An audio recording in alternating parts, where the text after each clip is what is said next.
This does not sound good. So, a little backstory, this vehicle, a 2013 Avalanche, came in with StabiliTrak lights on, loss of power, intermittent condition.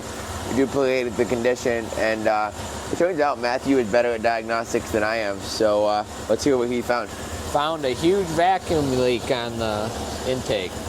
So we got this intake resonator here that was just broken off, and basically it's throwing this engine into this mode where the throttle plate is staying closed, and it throws a bunch of lean codes and runs like crap. So anyway, we're going to replace this whole component here and get it fixed.